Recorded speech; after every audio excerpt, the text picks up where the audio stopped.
Hello എല്ലാ മുത്തുമണീസിനും നമ്മുടെ പത്തരമാറ്റ് സീരിയലിൻ്റെ കഴിഞ്ഞ ആഴ്ചയിലെ മുഴുവൻ വിശേഷങ്ങളും കേട്ടാലോ. അതിനോടൊപ്പം ഇന്നത്തെയും കൂടെ ചേർത്തൊന്ന് കേട്ടാലോ. അപ്പോൾ നമ്മുടെ പത്തരമാറ്റിൻ്റെ ഒരു 6-7 ദിവസത്തോളമുള്ള വിശേഷം നമുക്കൊന്ന് ഇൻട്രോ ആയിട്ടൊന്ന് പറയാം കേട്ടോ. അപ്പോൾ നമ്മുടെ നന്ദൂട്ടിയുടെ എൻഗേജ്മെൻറ്റൊക്കെ മുടങ്ങുകയാണ്. സച്ചിദാനന്ദനെയൊക്കെ ചുരുട്ടി മടക്കി അങ്ങ് അടിക്കുകയാണ് കേട്ടോ.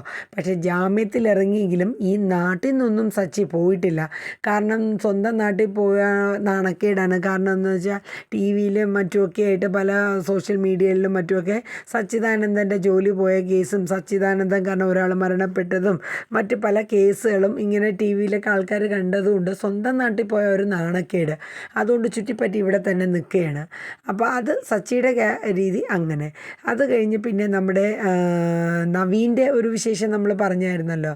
നവീൻ്റെ ഉള്ളിൽ ഒരു ചെറിയ ഒരു ഇഷ്ടവും ഒരു ആഗ്രഹമൊക്കെ വരികയാണ് ഒരാളെ കൂടെ. ആരാണ്? നമ്മുടെ നന്ദൂട്ടിയുടെ അടുത്ത്. ഇത്രയും നാളും അങ്ങനെയൊന്നും തോന്നിയിട്ടില്ല. പക്ഷെ നന്ദുവിൻ്റെ എൻഗേജ്മെൻറ്റൊക്കെ മുടങ്ങി കഴിഞ്ഞതിന് ശേഷം എപ്പോഴോ ആരും അറിയാണ്ട്, എപ്പോഴോ നവീൻ പോലും അറിയാണ്ട് നവീൻ്റെ ഉള്ളിൽ ഒരു ചെറിയ സ്നേഹം ഉടലെടുക്കുകയാണ് നന്ദുവിനോട്. അങ്ങനെ അത് ആരോടും പറയാണ്ട് ഇങ്ങനെ ഒളിച്ച് നടക്കുകയാണ്.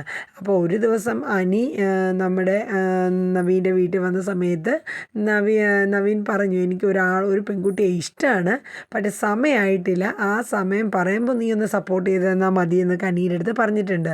പക്ഷേ അനിയോ നന്ദു ഒന്നും ഇതറിയില്ല കേട്ടോ. നവീൻ്റെ ഉള്ളിൽ ഒരു ഇഷ്ടമാണ് ഇങ്ങനെ കൊണ്ട് നടക്കുന്നത്.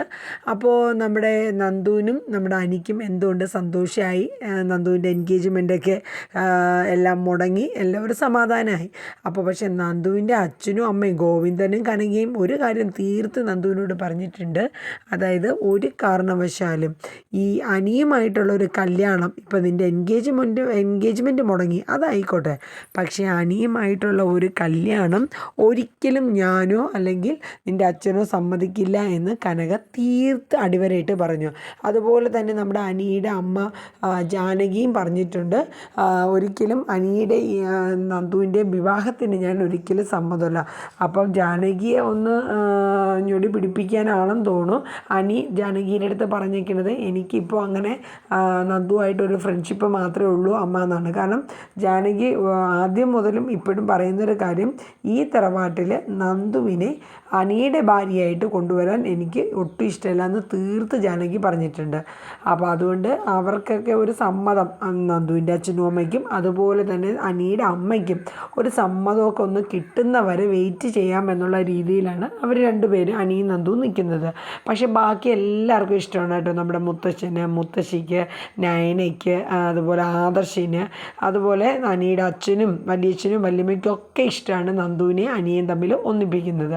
പക്ഷേ ഇത് കാലങ്ങൾ ഇനി അവർ മനസ്സ് മാറ്റി അവർക്കൊരു സമ്മതം കൊടുക്കുകയാണെങ്കിലോ എന്ന് കരുതിയിട്ട് അവർ വെയിറ്റ് ചെയ്യുകയാണ്. അപ്പോൾ ഇതിൻ്റെ ഇടയിൽ നമ്മുടെ അബി പല കെണികളും വരുത്തി വയ്ക്കുന്നുണ്ട്.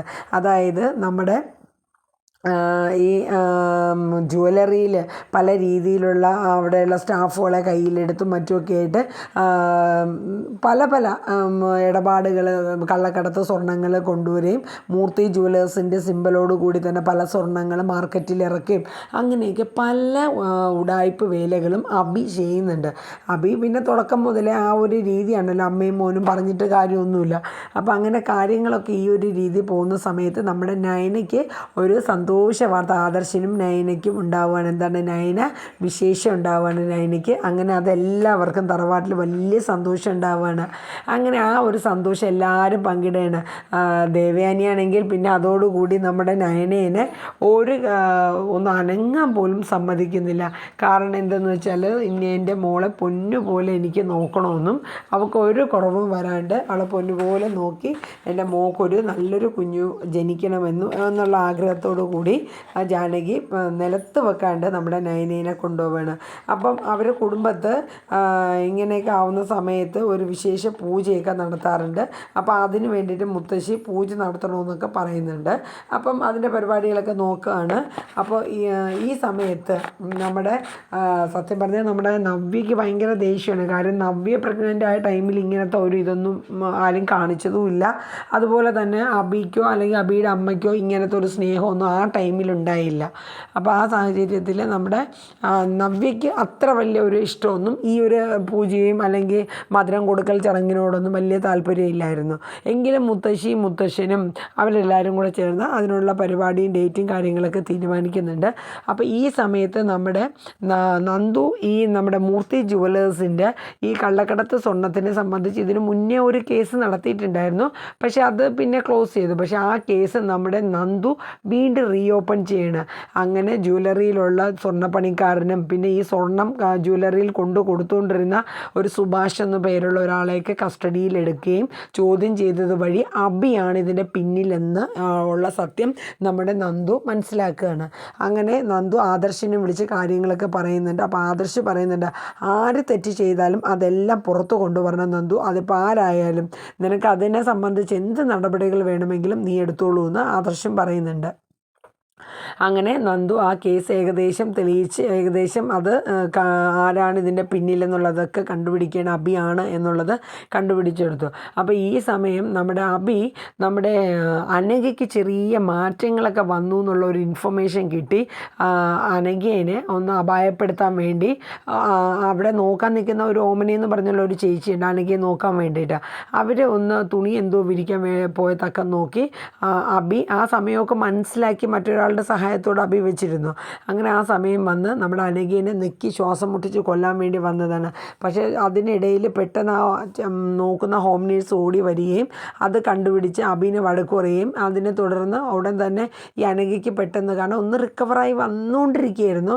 അപ്പോൾ ആ ശ്വാസം അത്രയും മുട്ടിപ്പിച്ച് കൊല്ലാൻ ശ്രമിച്ചതിൻ്റെ പേരിൽ അനഘയ്ക്ക് എന്തോ ഒരു ബുദ്ധിമുട്ട് വീണ്ടും കൂടി. അപ്പോൾ അങ്ങനെ ഹോസ്പിറ്റലിൽ കൊണ്ടുപോവുകയാണ്. അപ്പോൾ അത് നയനെ വിളിച്ചിങ്ങനെ അബി ഇവിടെ വന്നിരുന്നു എന്നും ആ കുട്ടിയെ ശ്വാസം മുട്ടിച്ച് കൊല്ലാൻ ശ്രമിച്ചു എന്നൊക്കെ നമ്മുടെ ആ ഓമന എന്ന് പറഞ്ഞ ഹോം നേഴ്സ് നയനെ വിളിച്ചറിയിക്കുകയും നയൻ അപ്പം തന്നെ നന്ദുവിനെ വിളിച്ച് പറഞ്ഞിട്ട് നന്ദു ആ സ്പോട്ടിൽ തന്നെ സ്റ്റേഷനിൽ നിന്ന് ഒരു ജീപ്പുമായിട്ട് പോയി അനഘേനെ അവിടെ നിന്ന് ഹോസ്പിറ്റലിൽ കൊണ്ടെത്തിക്കുകയാണ്. അപ്പോൾ ഡോക്ടർ പറയുന്നുണ്ട് ഒരുവിധം റിക്കവറായി വന്ന കുട്ടിയാണ്, ഇതെന്ത് സംഭവിച്ചു, പക്ഷേ ആരോ ആ കുട്ടിയെ ശ്വാസം മുട്ടിച്ച് കൊല്ലാൻ ശ്രമിച്ചു എന്നുള്ളതൊക്കെ ഡോക്ടർ പറയുന്നുണ്ട്. അപ്പോൾ ഇതിൻ്റെ പിന്നിൽ അബിയാണ്. അപ്പോൾ ഇതെല്ലാം കൂടെ ചേർത്ത് അബിക്ക് 8ൻ്റെ പണി കൊടുക്കാൻ വേണ്ടി അബി അറസ്റ്റ് ചെയ്യാൻ വേണ്ടി അതിപ്പോൾ സ്വന്തം ചേച്ചിയുടെ ഹസ്ബൻഡ് ആണെങ്കിലും നന്ദു എന്തായാലും ഒരു വിട്ടുവീഴ്ചയ്ക്കും തയ്യാറല്ല എന്നുള്ള രീതിയിൽ അബി അറസ്റ്റ് ചെയ്യാനുള്ള കാര്യങ്ങളൊക്കെ തീരുമാനിക്കുകയാണ്. അപ്പോൾ അബിക്ക് മനസ്സിലാവുന്നുണ്ട് ഈ കേസ് ഇങ്ങനെ റീഓപ്പൺ ചെയ്തു എന്നും തന്നിലേക്ക് എന്തായാലും ഇത് എത്തും എന്നുള്ളതൊക്കെ അറിയാം. അപ്പോൾ അതിനൊരു പോംവഴി കണ്ടുപിടിക്കുകയാണ്. പക്ഷേ അതിൻ്റെ ഇടയിൽ ഈ നമ്മുടെ ആദർശിന് നയനയ്ക്ക് ഒരു കുഞ്ഞുണ്ടാകാൻ പോകുന്ന സന്തോഷത്തിൻ്റെ ഒരു പൂജയും മധുരം കൊടുക്കലൊക്കെ വരുന്നുണ്ടല്ലോ, അതിനെന്തെങ്കിലും ഒരു കെണി ഒപ്പിക്കാൻ വേണ്ടിയിട്ട് നമ്മുടെ അബി നടക്കുകയാണ്. ആ സമയത്ത് അതിന് സപ്പോർട്ടായിട്ട് നമ്മുടെ സച്ചിദാനന്ദനും അതുപോലെ നമ്മുടെ അനാമികയുടെ അച്ഛൻ വേണും ഇവർ മൂന്നും ഒരു ഗ്യാങ് ആണ് കേട്ടോ. അവർ ഒരുമിച്ച് കൂടി ഒരു തീരുമാനം എടുക്കുകയാണ്. ആ ദിവസം നമ്മുടെ നയന് ആ കുടുംബത്തിലെ എല്ലാവരുടെ ഒരു ഇഷ്ടമുള്ള ക്യാരക്ടറായി ഒരു ഇഷ്ടമുള്ള മോളാണ്. മുത്തശ്ശനായിക്കോട്ടെ ആയിക്കോട്ടെ എല്ലാവർക്കും. അപ്പം അവളെ വകവരുത്താൻ വേണ്ടിയിട്ട് ഒരു പദ്ധതി ഇവർ 3 പേരും കൂടെ ആസൂത്രണം ചെയ്യണം.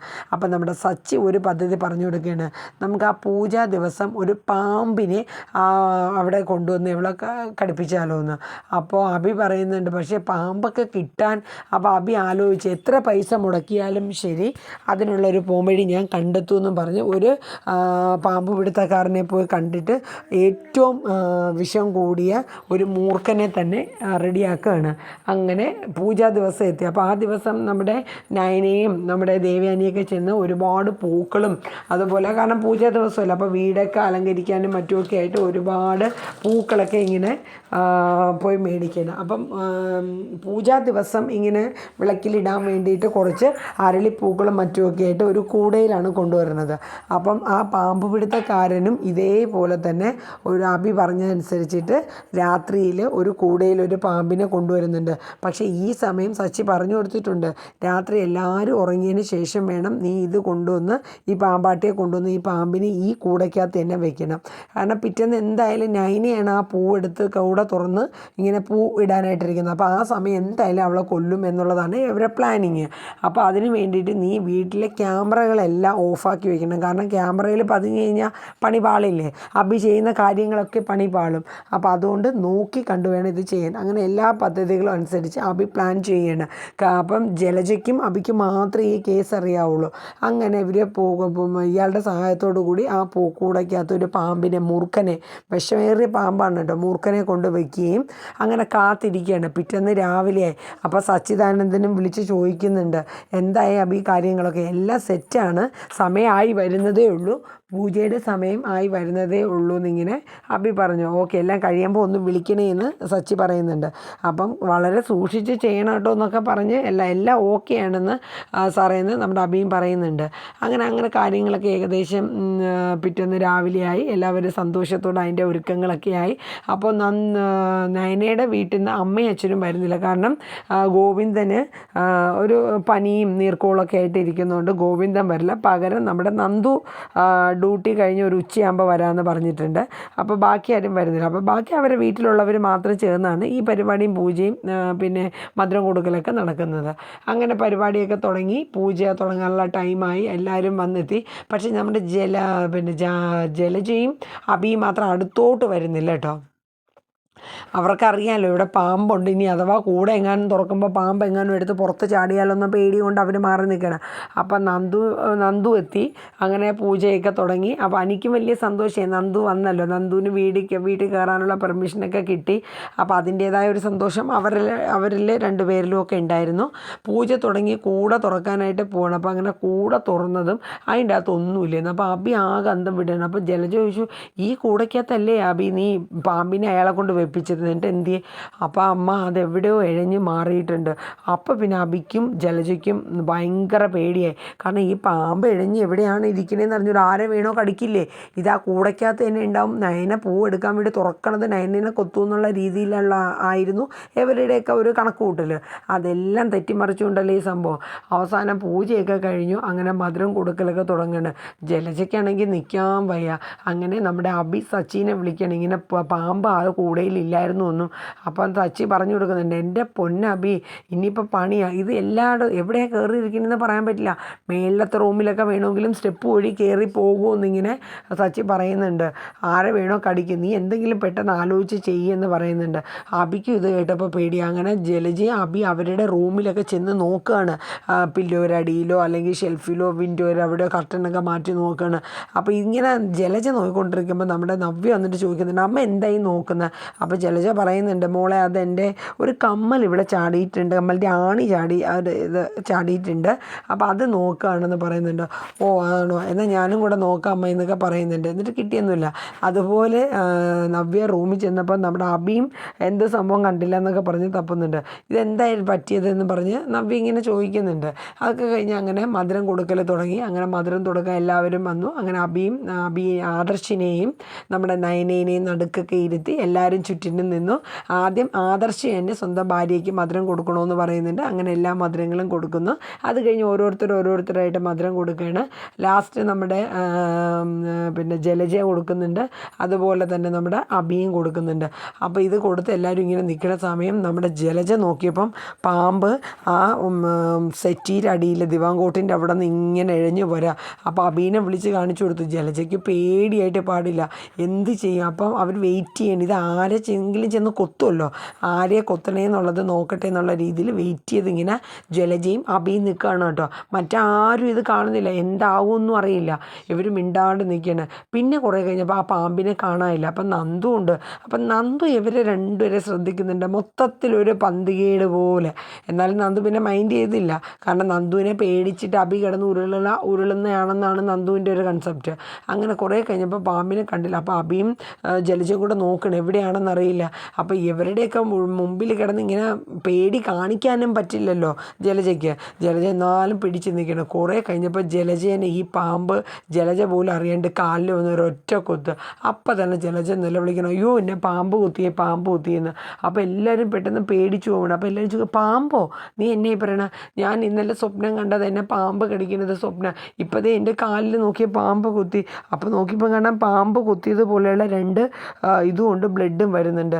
പെട്ടെന്ന് തന്നെ അബിയും നമ്മുടെ അജയനും കൂടെ പെട്ടെന്ന് കാറെടുത്ത് വേഗം നമ്മുടെ ജലജേനെ ഹോസ്പിറ്റലിൽ കൊണ്ടുപോവാണ്. അപ്പോൾ ഇവർക്കൊന്നും മനസ്സിലാവില്ല. അപ്പോൾ ആദർശും നൈനയൊക്കെ ആകെ ഷോക്കാവാണ്. നന്ദും എന്താ പാമ്പ് ഇതെവിടെ നിന്ന്, പക്ഷേ കാലിൽ മുറിവുണ്ടല്ലോ, ഇനി പാമ്പ് തന്നെയാണോ? അങ്ങനെ എന്തായാലും അവർ ഹോസ്പിറ്റലിൽ പെട്ടെന്ന് തന്നെ കൊണ്ടുപോവുകയാണ്. അത് കഴിഞ്ഞ് പിന്നെ നൈന ഇങ്ങനെ സംസാരിച്ച് നിൽക്കുന്ന സമയത്ത് നോക്കിയപ്പം കാണാം ആ ഹോളിൽ ഒരു പാമ്പ്, അത് തന്നെ ഒരു മൂർഖൻ പാമ്പ്. അവർ അപ്പോൾ ആകെ ഷോക്കാണ്. അപ്പോൾ ജലജയെ കടിച്ചെന്ന് പറയുന്നത് ശരിയാണ്. അപ്പോൾ പെട്ടെന്ന് തന്നെ അവർ വിളിച്ച് പറയുന്നുണ്ട് ഇത് മൂർഖനാണെന്ന് ഹോസ്പിറ്റലിൽ അറിയിക്കുന്നുണ്ട്. ആ സമയം ജലജയ്ക്ക് വെപ്രാളമൊക്കെ എടുത്ത് ആകെ ഒരു അൺകോൺഷ്യസ് ആയിട്ട് അങ്ങ് മാറുകയാണ് കേട്ടോ. മൂർഖനല്ലേ, കൊടും വിഷമല്ലേ. അപ്പോൾ പിന്നെ നന്ദു പെട്ടെന്ന് തന്നെ നന്ദുവിൻ്റെ പരിചയമുള്ള ഒരു പാമ്പാട്ടിയെ വിളിച്ച് അയാൾ പതുക്കെ വന്ന് ഈ പാമ്പിനെ പിടിക്കാനൊക്കെ നോക്കുകയാണ്. ആനി കൊണ്ടുവന്നൊരു പ്ലാസ്റ്റിക് കൂട് കൊടുക്കുന്നുണ്ട്. അവസാനം പാമ്പാട്ടി പിടിക്കുന്നുണ്ട്. പിടിച്ചിട്ട് പറയുന്നുണ്ട് ഇത് നല്ല ഇനം മൂർഖനാണ്, ഇതെങ്ങനെ വന്നു. അപ്പോൾ അയാൾ തന്നെ പറയുന്നുണ്ട് ചിലപ്പോൾ എവിടെയാണെങ്കിലും പാമ്പ് വരാമല്ലോ എന്ന് കരുതിയിരിക്കണം. അപ്പം മുത്തശ്ശനും നമ്മുടെ മുത്തശ്ശിക്കും എല്ലാവർക്കും ഒരു സംശയം, ഇതെങ്ങനെ ഈ വീട്ടിൽ ഈ പാമ്പ് വന്നു എന്നുള്ളതൊക്കെ ഇങ്ങനെ ആലോചിച്ച് നിൽക്കുകയാണ്. അപ്പോൾ എന്തായാലും നമ്മുടെ പത്രമാറ്റ് സീരിയൽ വൺ ട്വിസ്റ്റുകളാണ് വന്നുകൊണ്ടിരിക്കുന്നത്. നമ്മുടെ അബിയുടെയും ജലജയുടെയും എല്ലാ പ്ലാനിങ്ങും ഒടഞ്ഞ് മറിയാണ്. അബീനെ അറസ്റ്റ് ചെയ്യാനുള്ള എല്ലാ തെളിവുകളും നമ്മുടെ നന്ദു തയ്യാറാക്കിയിട്ടുണ്ട്. അതുപോലെ തന്നെ പിന്നെ നമ്മുടെ നന്ദു പോലും അറിയാണ്ട് സ്നേഹിക്കുന്ന നമ്മുടെ നവീൻ ഇനി എന്തായി തീരും, അനിയുടെയും നന്ദുവിൻ്റെയും ആ ഒരു സ്നേഹം നവീൻ അറിയില്ലല്ലോ. അപ്പോൾ അതൊക്കെ എന്തായി തീരുമെന്ന് നോക്കാം. അതുപോലെ നമ്മുടെ നൈനയുടെ കുഞ്ഞ് പുതുതായിട്ട് വരാൻ പോകുന്ന ആ ഒരു ഇത് എന്തായി തീരും നോക്കാം.